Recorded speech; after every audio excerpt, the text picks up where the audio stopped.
Jadi bukan karena domba lawan sayur, domba lawan buah-buahan. Bukan.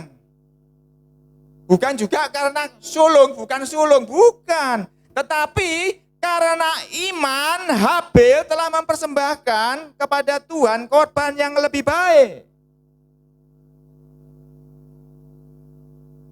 Ini penting, saudara, supaya kita nggak salah mengerti. Dengan jalan Habil mempersembahkan karena iman, ia memperoleh kesaksian kepadanya bahwa ia benar. Kalau kita lihat di pengadilan, seseorang itu salah atau tidak salah, itu salah satunya adalah ada bukti, ada saksi. Saksi itu ngomong, enggak, pada saat terjadi pembunuhan itu orang ini sama saya lagi pesta, perpisahan reuni SMA. Jadi nggak mungkin dia bunuh, dia ada sama saya. Disaksikan banyak orang. Saksi dia. Bahwa orang ini tidak bersalah, orang ini benar. Jadi ini membuktikan bahwa dia benar. Nah, ketika Habil mempersembahkan dengan iman, terbukti bahwa ia benar. Berarti itu membuktikan bahwa Habil benar. Pelan-pelan ya. Bahwa Habil benar karena Tuhan berkenan akan persembahannya itu, dan karena iman ia masih berbicara sesudah ia mati. Jadi ketika Tuhan berkenan kepada persembahan Habil, itu sebuah bukti, sebuah kesaksian bahwa Habil benar di hadapan Tuhan. Pelan-pelan ya.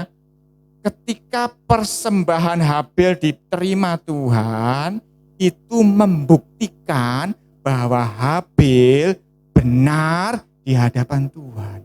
Artinya Tuhan berkenan kepada persembahan Habil, tidak berkenan pada persembahan Kain, karena Habil itu orang benar. Kain tidak benar.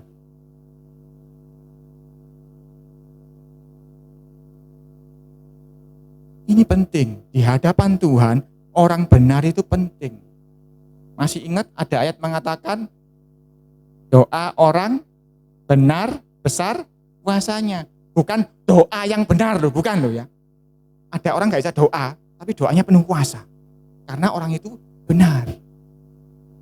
Jadi di hadapan Tuhan itu penting. Siapa orangnya itu penting. Itu penting sekali. Siapa orangnya itu penting sekali. Bagaimana caranya, apa yang dikerjakan itu nomor sekian. Tapi yang pertama kali adalah siapa orangnya. Jadi Habil karena iman, dia mempersembahkan persembahan yang lebih baik daripada korban Kain. Baca di Roma 1 ayat 17. Kita tandai ya, kita nanti kembali ke sini.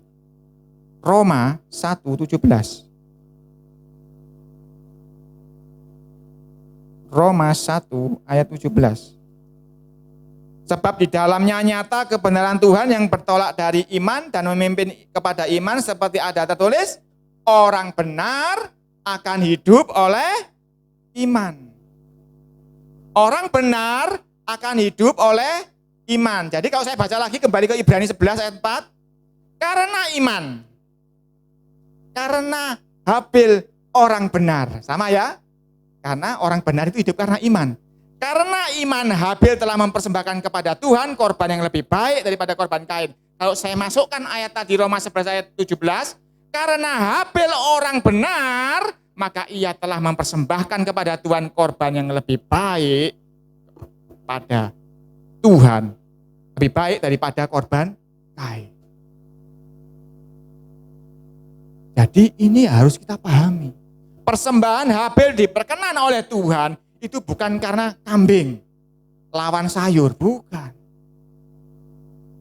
Terus tadi saya katakan secara logika yang dipersembahkan Habil itu hasil samping, bukan hasil utama.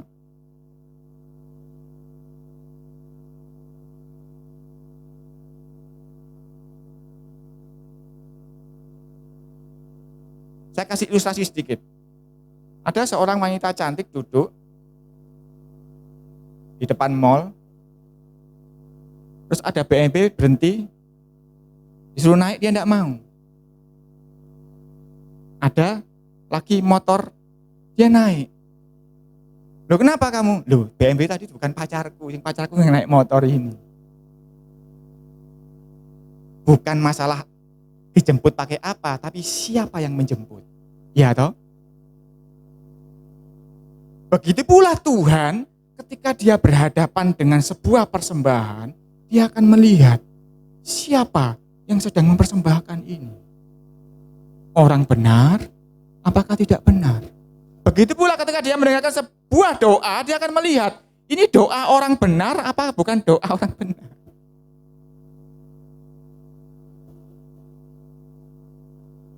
Pak, kita kan semua bukan orang benar. Ya memang, tapi kita dibenarkan oleh iman. Tapi kita mau bahas pagi hari ini bahwa persembahan Habil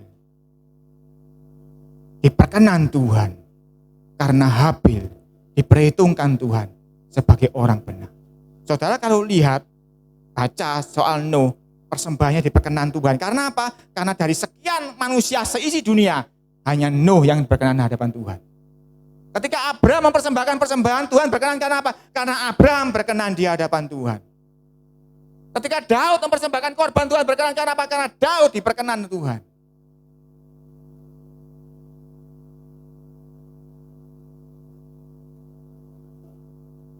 Saya kasih sebuah bukti lagi. Saudara bisa baca di Matius 3. Matius 3.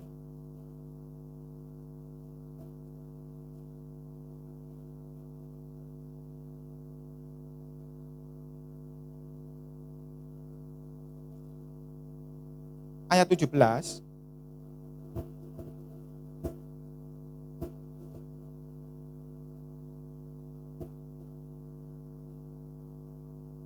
Lalu terdengarlah suara dari sorga yang menyatakan, inilah anakku yang kukasihi, kepadanya lah aku berkenan. Ini ketika Yesus dibaptis, Bapa di sorga berseru dari sorga, ini anak yang kukasihi, kepadanya aku berkenan. Yesus belum disalib, Yesus belum mempersembahkan darahnya, Tuhan sudah berkenan duluan. Artinya apa? Ketika Yesus dibaptiskan, dia berumur kira-kira 30 tahun secara perhitungan para ahli Alkitab. Artinya dari umur 0 sampai umur 30 tahun, Yesus menjalaninya sesuai dengan hukum Taurat, tidak ada yang dilanggar, termasuk makanannya kita sudah belajar kan? Waktu bayi dia disediakan dade sama Tuhan karena dia kirim macam-macam itu. Yesus tidak melanggar satupun aturan hukum Taurat sehingga hidupnya dari umur 0 sampai umur 30 tahun itu benar di hadapan Tuhan. Sehingga sebelum dia mempersembahkan darahnya, Yesus sudah diperkenan oleh Tuhan. Sehingga ketika dia mencurahkan darahnya di atas kayu salib, darahnya dihargai sangat mahal di hadapan Tuhan. Bukan karena dia Tuhan, tapi bukan karena itu. Tetapi hidupnya berkenan di hadapan Tuhan.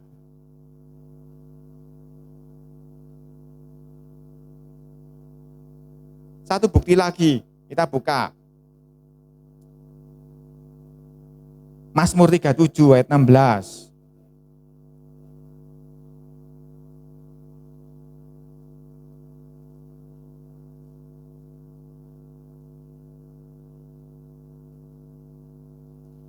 Lebih baik yang sedikit pada orang benar daripada yang berlimpah-limpah pada orang fasik.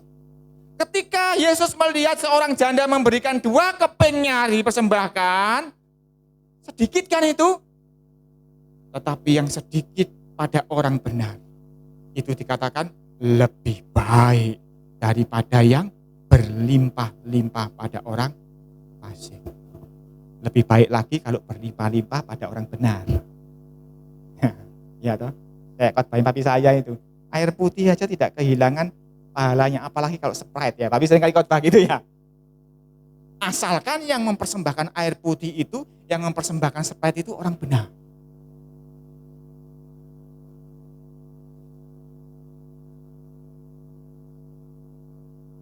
Jadi yang sedikit pada orang benar, yang hasil samping tadi cuma lemak-lemaknya saja, sedikit kan itu, tidak berarti kan itu, bukan hasil utama kan itu, tetapi di tangan orang benar itu lebih baik di hadapan Tuhan. Jadi saudara-saudara jangan pernah minder kalau saudara tidak punya uang banyak, tidak punya skill besar, tidak punya bakat main musik yang hebat, tidak punya bakat apapun, berdoa, gak bisa ngomong lancar dan sebagainya. Sedikit yang ada padamu, kalau hidupmu engkau jalani dengan benar, maka yang sedikit itu luar biasa di hadapan Tuhan. Jangan pernah minder di hadapan Tuhan. Karena kita diciptakan sama, ditiupkan nafas yang sama oleh Tuhan.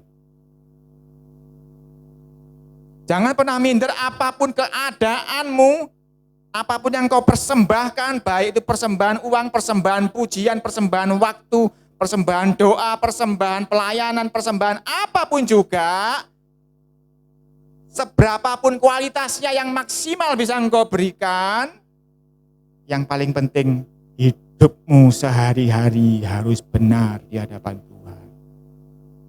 Karena itu Tuhan ngomong, kalau engkau mempersembahkan sesuatu, kalau engkau berdoa, kalau engkau ada sesuatu dengan yang saudaramu, bereskan itu. Karena engkau harus benar di hadapan Tuhan. Bagaimana supaya benar? Engkau harus diampuni. Bagaimana supaya diampuni? Engkau harus mengampuni. Jadi jangan ada ganjalan di hatimu. Engkau harus mengampuni saudara-saudaramu. Kalau tidak, apapun yang engkau lakukan, sehebat apapun, Tuhan tidak berkenan. Ngeri ya. Karena itu Tuhan ngomong apa di akhir zaman? Aku tidak kenal kamu. Loh Tuhan, aku membangkitkan orang mati. Aku menyembuhkan orang demi namamu. Aku begini. Aku menangkan 1000 orang bertobat. Tuhan ngomong, aku tidak kenal kamu. Hai pembuat kejahatan. Berlimpah-limpah toh. Kalau engkau bisa dipakai Tuhan, orang lumpuh berjalan, orang buta melihat, orang mati bangkit, kan itu berlimpah-limpah artinya pelayananmu. Tetapi kalau hidupmu fasik, tidak berkenan di hadapan Tuhan, Tuhan ngomong, aku tidak mengenal kamu, hai pembuat kejahatan. Ini penting saudara-saudara. Karena saya sungguh-sungguh rindu seluruh umat di tempat ini tidak ada yang gugur di hadapan Tuhan. Jangan sampai engkau sudah ngoyo-ngoyo minggu ke sini, menolak ajakan teman-temanmu yang kemana. Jangan sampai Tuhan ngomong, aku tidak kenal kamu. Loh, Tuhan, aku ngorbano pesta perpisahan loh Tuhan. Datang ke sini ojo perpisahan iku loh, sing bangkit orang mati lah gak kenal. Iya tuh. Karena itu selalu ditekankan dalam apa yang kami sampaikan di sini. Suami-suami, bagaimana engkau dengan istrimu? Istri-istri, bagaimana engkau dengan suamimu? Anak-anak, bagaimana engkau dengan orang tuamu? Orang tua, bagaimana dengan anak? Dengan tetangga, dengan teman, dengan saudara, dengan siapapun juga. Engkau harus perhatikan itu. Engkau harus belajar untuk berkenan di hadapan Tuhan. Sebab ketika engkau hidup berkenan di hadapan Tuhan, persembahanmu akan dikenan oleh Tuhan. Rahasia ini besar, saudara-saudara. Karena apa? Saya ngomong besar kenapa? Levelnya kalau orang sudah dipakai Tuhan sehingga orang mati bangkit, orang 1000 bertobat itu levelnya bagaimana sudah kerohaniannya. Tapi loh tidak menjamin dia nanti dapat kafling rumah yang disediakan Tuhan Yesus yang naik ke surga itu. Rahasia ini besar karena apa? Orang-orang pandai pun, orang-orang yang sudah ahli kitab ini pun bisa tidak mengerti rahasia ini. Iya toh, kalau sudah dipakai Tuhan luar biasa kan pasti sudah ahli Alkitab toh sudahan pasti. Bisa-bisa ngelontok khatam, apal dari Kejadian Wahyu mungkin. Tapi itu pun loh, mereka ada yang tidak mengerti rahasia ini. Sehingga Tuhan ngomong, aku tidak mengenal kamu, hai pembuat kejahatan. Penting sekali ini, saudara-saudara. Semua harus paham hal ini. Supaya setiap orang menjaga hidupnya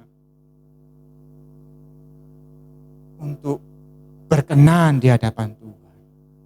Selebihnya engkau persembahkan apa saja, Tuhan akan ngomong berkenan. Dua keping Tuhan berkenan loh, dibandingkan dengan yang ngasih grobiak ini, hartanya banyak. Ya toh, artinya persembahan sederhana kan berkenan di hadapan Tuhan. Karena apa? Hidupnya berkenan. Tuhan masa kan kurang ada orang kaya yang bisa ngasih makan Elia. Kenapa Tuhan pilih seorang janda di Sarfat yang makanannya sederhana, hanya tepung dan minyak? Kalau saya pernah makan namanya gandos, itu masih lumayan karena tepung masih ada kelopone, gurih. Ini tepung minyak tok diremes, dibakar. Kan gak enak. Donat ya bantat itu aneh di donat. Tetapi yang sederhana itu diperkenan Tuhan, diizinkan untuk dinikmati oleh seorang nabi besar yang namanya Elia.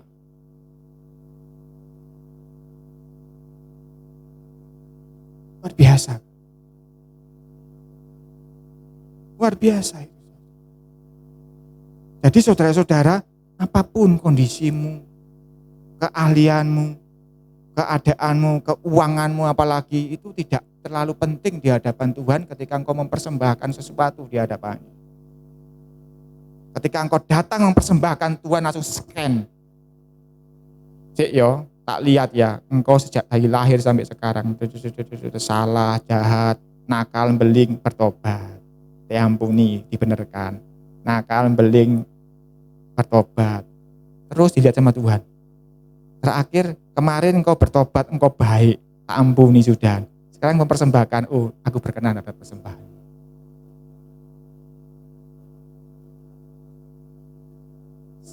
Kira-kira sesimpel itu. Jadi yang lebih utama bukan engkau mempersembahkan apa, tetapi ketika engkau menghadap Tuhan, perhatikan dengan seksama, ya toh? Mas Paulus ngomong kan, dengan seksama perhatikan bagaimana kamu hidup. Jangan seperti orang bebal, tetapi seperti orang arif. Rasul Paulus tahu rahasia ini.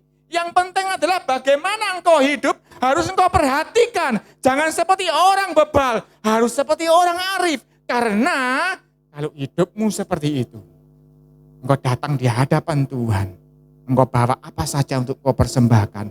Walaupun engkau bawa suara fales pun, Tuhan akan berkenan. Saking berkenannya dengan yang namanya Habil ini, sampai menjadi SOP, persembahan kepadaku harus lemak-lemaknya untuk aku. Harus yang sulung. Jadi jangan dibalik. Oh, Habil karena sulung seperti Musa. Loh, balik Musa berikutnya kok. Justru Musa ini sama Tuhan dipaksa kasih korban seperti Habil, yang sulung, yang lemak-lemaknya. Masuk kan? Karena Habil lebih duluan. Jadi Musa ini disuruh kasih persembahan itu, standarku itu Habil, aku berkenan kepada dia. Sebab mulutnya Tuhan Yesus sendiri ngomong, Habil orang benar. Penting ini saudara-saudara. Penting untuk Tuhan ngomong kepada saudara masing-masing pribadi. Ini engkau anakku, yang kepadamu aku berkenan. Itu penting karena ini mempengaruhi engkau mempersembahkan apa berikutnya, Tuhan berkenan atau tidak. Karena itu Rasul Paulus punya sebuah kesimpulan. Kalau sudah baca di Roma 12 ayat 1. Roma 12 ayat 12 ayat 1. Roma 12 ayat 1. Ini kesimpulannya dari Rasul Paulus. Kalau sudah baca perikopnya, persembahan yang benar. Karena itu saudara-saudara, demi kemurahan Tuhan, aku menasihatkan kamu. Supaya kamu mempersembahkan tubuhmu sebagai persembahan yang hidup, yang kudus, dan yang berkenan kepada Tuhan. Itu adalah ibadahmu yang sejati. Kalau kita melakukan ini, maka apapun yang kau bawa di hadapan Tuhan, Tuhan ngelihat. Orang ini hidupnya sehari-hari itu loh, kudus, berkenan kepada. Maka apapun yang kau bawa, aku berkenan.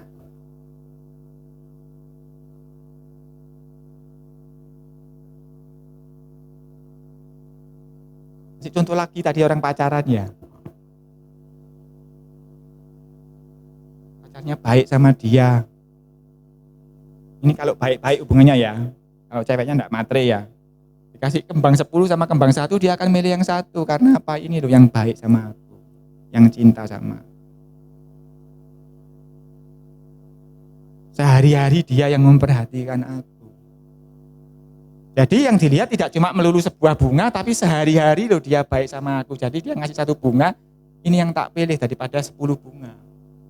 Itu loh, matanya jelalatan, sedangkan godai cewek lain. Walaupun ngasih 10 bunga, jadi pahit karena ingatan yang jelek terhadap hidupnya sehari-hari.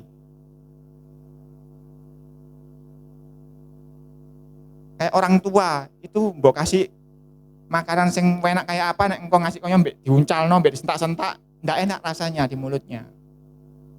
Kalau engkau beri masakan yang sederhana sekalipun, kalau kau memberikannya dengan kasih sayang, dengan hormat, orang tua itu akan merasakan enak makanan ini.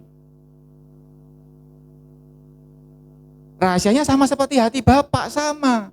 Bapak ya begitu, ketika kita datang mempersembahkan sesuatu kepada dia akan lihat apakah seperti kata Rasul Paulus ini hidup kita.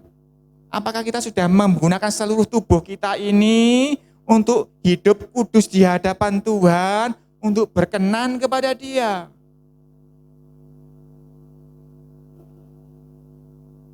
Jadi, tidak boleh kita keluar gereja harus jadi orang lain lagi, tidak boleh.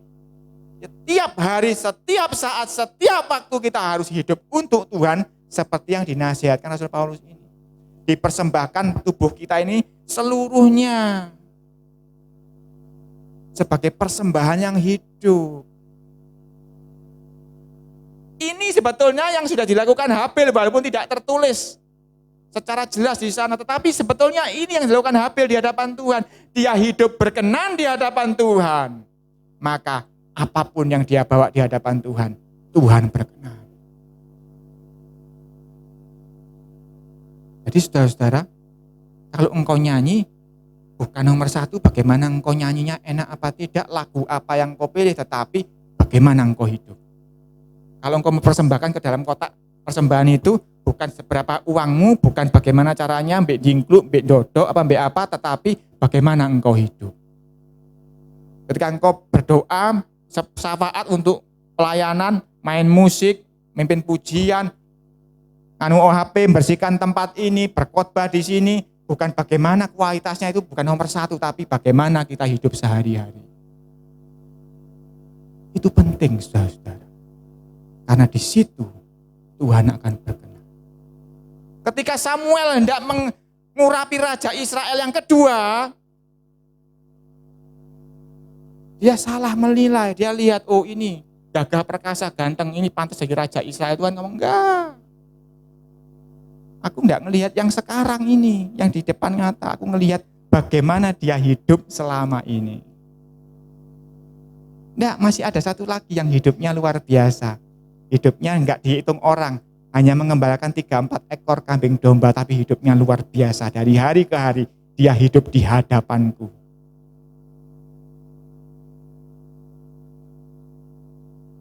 Jadi saudara-saudara, kalau saudara lihat kisah-kisah di dalam raja-raja, Tawarik, itu saudara akan lihat ada raja begini.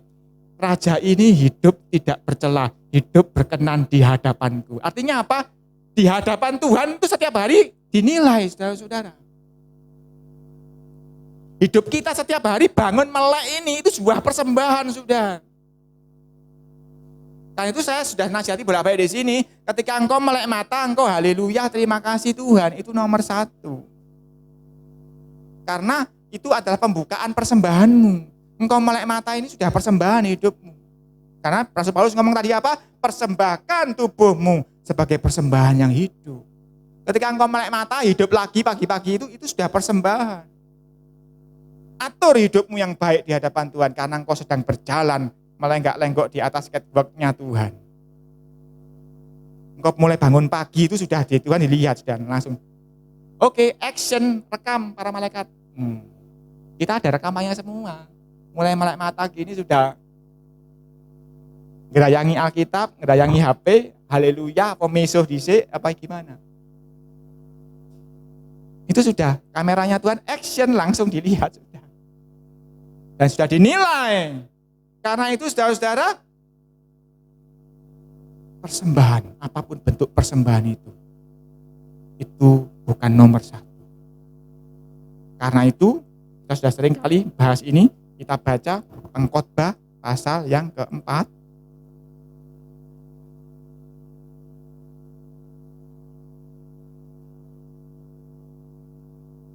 Pengkhotbah pasal 4. Ayat yang ke-17, ini sering kita bahas dalam beberapa seksi kita belajar. Jagalah langkahmu kalau engkau berjalan ke rumah Tuhan. Menghampiri untuk mendengar adalah lebih baik daripada mempersembahkan korban yang dilakukan oleh orang-orang bodoh. Karena mereka tidak tahu bahwa mereka berbuat jahat. Datang untuk mendengar itu lebih baik. Loh, kenapa Pak kok datang mendengar lebih baik? Karena saudara ingat ada firman yang mengatakan iman itu datang dari pendengaran akan firman Tuhan. Ketika kita datang untuk mendengar, kita akan timbul iman. Ketika kita timbul iman, hidup dengan iman diperhitungkan sebagai orang benar. Tadi Roma pasal 1 ayat 17 ya. Orang benar hidup oleh iman. Jadi ketika kita datang menghampiri Tuhan untuk mendengar, kita sedang membentuk hidup kita berjalan dengan iman menjadi orang benar di hadapan Tuhan.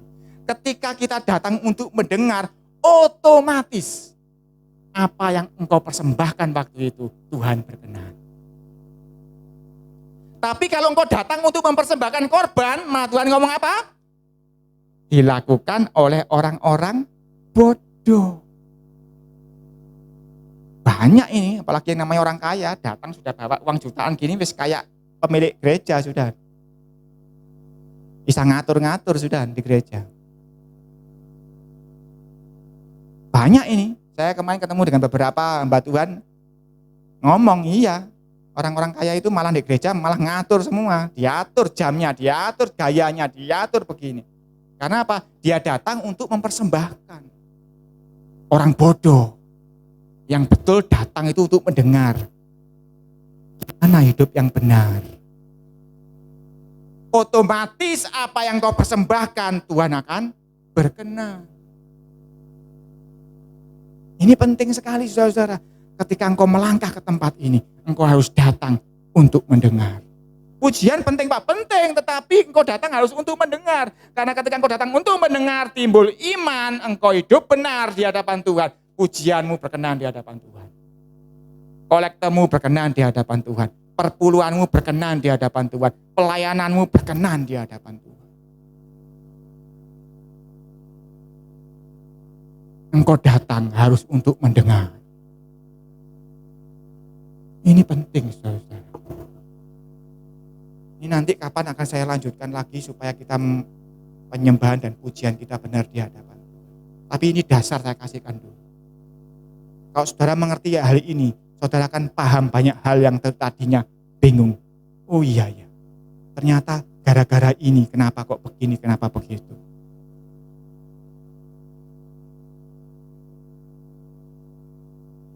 Saudara baca Pengkhotbah 4:17 ini kan sekarang sudah berbeda pengertiannya kan, lebih dalam kan. Karena tahu, oh ada hubungannya sama Habel ternyata. Kenapa kok datang itu untuk mendengar? Paham sekarang kan? Karena ketika engkau datang untuk mendengar, otomatis persembahanmu itu diperkenan Tuhan. Tapi ketika engkau datang untuk mempersembahkan korban, justru engkau akan salah di hadapan Tuhan. Karena apa? Karena uangmu itu lo punya Tuhan, suaramu itu lo punya Tuhan, tenagamu itu lo punya Tuhan, kepintaranmu itu lo punya Tuhan semua. Kon mengei Tuhan koyok nguyai segoro. Iya kan? Orang Surabaya ngomong, orang Jawa ngomong, koyok nguyai segoro. Ya, segoro itu laut ya. Kayak memberi garam ke laut. Ada artinya enggak? Tidak ada artinya. Yang ada artinya adalah apa? Menjadi ciptaan baru. Karena menjadi ciptaan baru itu menjadi orang benar. Ketika menjadi orang benar, walaupun engkau memberikan sesuatu yang bagi Tuhan, itu teh ule, tapi karena yang ngasih kamu, aku berkenan. Iya toh? Saudara pernah enggak punya anak kecil?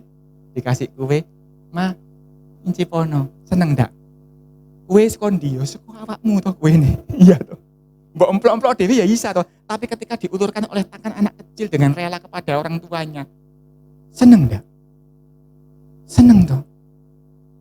Padahal loh, rotiku mau ya seko aku, dikain aku tapi rasanya berbeda. Daripada aku beli tak makan, tapi aku dikasih sama anakku, rasanya beda kan? Yaitu Tuhan, walaupun apapun yang kau miliki itu punyanya Tuhan. Ketika engkau persembahkan itu, Tuhan berkenan. Karena apa? Melihat hidupmu ini menyenangkan hatinya. Ini harus paham, karena banyak yang tidak paham, sehingga persembahan ini jadi perdebatan panjang. Kalau saudara di gereja-gereja yang di luar sana, itu banyak perdebatan panjang mengenai hal persembahan ini. Masih persembahan kok ke gereja, ngapain kayak itu loh, orang-orang yang gak punya itu loh. Gereja gak butuh, wis oke. Nah, dia gak paham pengertian ini. Itu semua milik Tuhan, engkau berikan gak ada artinya semua di hadapan Tuhan. Berapa miliar pun tidak ada artinya di hadapan Tuhan, secara hitung-hitungan. Tetapi ketika yang memberikannya ini tangan orang benar, yang menyenangkan hatinya, senang dia, saudara-saudara. Karena itu saudara-saudara, saya selalu menasihatkan kepada saudara, kalau bisa belum ngasih 1/10, kasih ono 1/100 kayak 1/1000 kayak engkau ngomong sama Tuhan, ngaku Tuhan aku belum bisa. Aku ngaku salah, tapi aku berusaha Tuhan. Dan hidupmu jagaan hidup benar di hadapan Tuhan, yang baik sama orang tua yang hormat, sama yang lain-lain juga baik. Mas Yoko belum ngasih 1/10, Tuhan senang saudara, sungguhan. Apalagi bisa ngasih, lebih senang lagi Tuhan. Tetapi intinya bukan dari apa yang sedang engkau persembahkan, tetapi apa yang sedang engkau kerjakan hari-hari ini di hadapan Tuhan, itu paling penting. Karena Tuhan Yesus sebelum dia mempersembahkan darahnya di atas kayu salib, ya toh, lulusnya Tuhan Yesus kan itu kan sebetulnya kan. Di Taman Getsemani, Tuhan kalau boleh cawan ini berlalu daripadaku. Itu belum terjadi loh, Tuhan belum milih yang benar loh. Tuhan sudah berkenan Bapak ketika dia dibaptis. Karena apa? Selama 30 tahun hidup Tuhan Yesus sudah berkenan di hadapan Tuhan. Ini penting sekali saudara-saudara. Bagaimana engkau menjaga mulut, bagaimana engkau menjaga mata, bagaimana engkau menjaga hati, bagaimana engkau menjaga tangan dan kakimu ini. Sehari-hari itu menentukan apakah apa yang engkau persembahkan berkenan atau tidak di hadapan.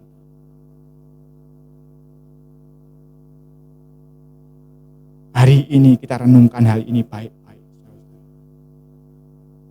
Kalau saudara paham hal ini, saudara akan punya pengertian yang jauh berbeda mengenai apa yang kau lakukan saat ini. Bagaimana engkau beribadah, bagaimana engkau memuji Tuhan, bagaimana engkau mempersembahkan persembahan, bagaimana engkau bekerja melayani Tuhan, akan berbeda cara pandang. Karena engkau akan peduli dengan istrimu, dengan suamimu, dengan anakmu, lebih utama daripada engkau menyampaikan pujian kepada Tuhan. Karena itu dikatakan apa? Apapun yang engkau lakukan, engkau makan atau tidak makan, engkau duduk atau berdiri, apapun yang engkau lakukan, lakukan untuk Tuhan. Karena itu persembahan, dikatakan tadi apa? Rasul Paulus ngomong, persembahan yang Apa tadi? Persembahkan seluruh tubuhmu. Nah,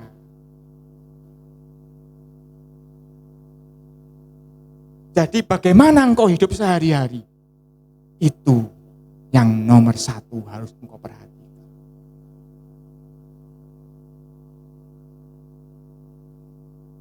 Nanti persembahanmu itu ngikut.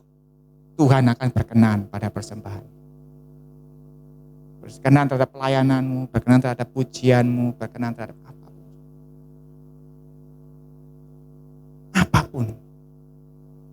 Kalau engkau mengerti hal ini, engkau akan sudah berbeda lagi. Engkau tidak bisa lagi menyombongkan, aku suaraku merdu, aku pintar main musik, aku pintar berkhotbah, sudah tidak ada artinya lagi. Karena engkau akan sadar bahwa semua itu milik Tuhan. Seberapapun engkau ngasih Tuhan seperti engkau nguyahi segoro. Tetapi siapa yang sedang nguyahi segoro, itu yang penting di hadapan Tuhan. Siapakah engkau? Karena itu Daud itu ngomong, ngaku, jujur. Siapakah aku ini Tuhan? Jadi biji matamu. Daud gak nyanyi gini toh. Apa yang aku persembahkan Tuhan, jadi biji matamu. Enggak. Dia ngomong siapa aku, itu penting. Di hadapan Tuhan siapa saudara itu paling nomor satu yang penting. Jadi perhatikan bagaimana engkau hidup. Jangan seperti orang bebal, tetapi hiduplah seperti orang arif. Supaya apapun hidup kita, persembahan kita, Tuhan berkenan. Mari kita tunduk dalam doa. Rana masite kiaruna mukina mutara takarana masita rana masarana matusara karana masama tarana masiturini. Tuhan, terima kasih Tuhan. Kami berdoa buat setiap semua yang sudah mendengar, Engkau singkapkan yang terselubung. Engkau buka mata rohaninya supaya celik melihat dengan jelas apa yang hari ini kita bahas Tuhan. Bikin kami mengerti sepenuhnya Tuhan. Bukan kuat dan gagah. Bukan apa yang kami persembahkan. Tapi siapakah kami? Itu yang nomor satu Engkau berurusan ya Tuhan. Kami paham hari ini bahwa tidak cuma berdoa, doanya orang benar saja. Tapi ternyata Engkau berkenan terhadap persembahannya orang benar. Oh rana masiko tenemekina mutarana masik. Tuhan, ajar kami untuk takut akan Engkau. Ajar kami seperti Maria duduk diam di bawah kaki-Mu mendengar suara-Mu. Meminta petunjuk-Mu. Bagaimana kami hidup. Bagaimana kami berpikir. Bagaimana kami merasakan. Bagaimana kami berkata-kata. Bahkan bagaimana kami berbisik-bisik pun. Kami lakukan di dalam takut akan Engkau Tuhan. Supaya apa yang kami bisik-bisikkan yang orang lain tidak dengar, kami tahu Engkau dengar Tuhan. Oh Tuhan, ampuni kami Tuhan. Seringkali kami tidak tahu ini. Kami seringkali datang dengan bangga membawa persembahan kami seperti orang-orang bodoh. Tapi hari ini kami paham Tuhan. Kami harus belajar untuk datang mendengarkan suara-Mu. Kami harus belajar hidup benar di hadapan-Mu. Dan Engkau berkata yang aku ingini ialah belas kasihan. Bukan persembahan.